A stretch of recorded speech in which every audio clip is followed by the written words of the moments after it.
everybody. Welcome. This is vlog episode number 11.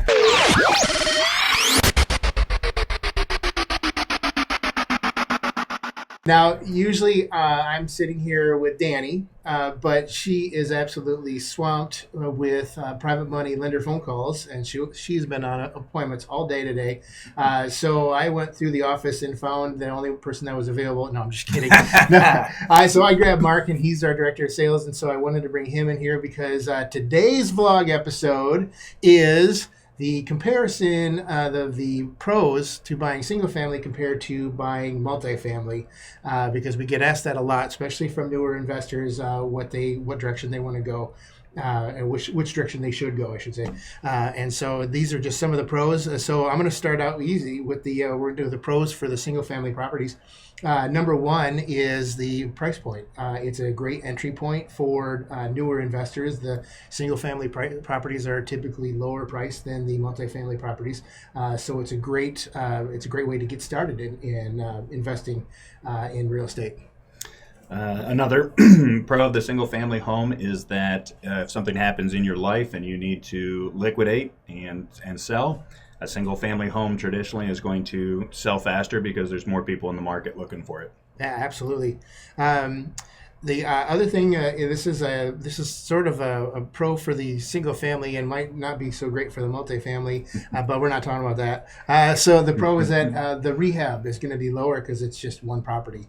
Yes, it's just one roof, but it's only one hot water heater, one HVAC, and so the rehabs are typically lower, plus smaller square footage, smaller footprint. Absolutely. You're going to find out that in single-family homes, your tenants traditionally are going to stay there longer as well. So you're going to have not as much turnover for the single-family home. Absolutely. And then the other thing, when you're going to buy a single-family house, you're also going to notice that the taxes and the insurance are a lot lower. So that's also an added benefit. And then right on to that is that it's typically going to be easier to get financing for a single-family home. A lot more comparables in the market, so setting up financing for single-family homes a lot easier as well. And then Mark sort of touched on it. The last thing I want to say as far as a pro goes is the tenants tend to stay longer, like you said. They usually take care of single-family properties better. They treat it like it's their home. They also cut the grass, which that's an added benefit, and shovel the snow. So when it does snow. So that's also an added benefit for the single-family properties. Absolutely. And so then we're looking at the pros of the multifamily. So the obvious would be that if one side becomes vacant, you would have somebody on the other side that's paying the rent or your mortgage, hopefully. So that's a definitely benefit. Yeah, it's not you didn't go empty. You're still getting some. Another one is when you're looking at multifamily, they're typically a higher cap rate and a higher return on your investment because it's the multifamily properties. Absolutely. And then, of course, with the multifamily, having all the doors under one roof. So just, one roof to replace. Exactly. And then the last thing, as far as multifamily, when you get 5 doors and more, that's now you've entered into commercial lending, and commercial lending tends to be a bit easier than the single-family investing or financing.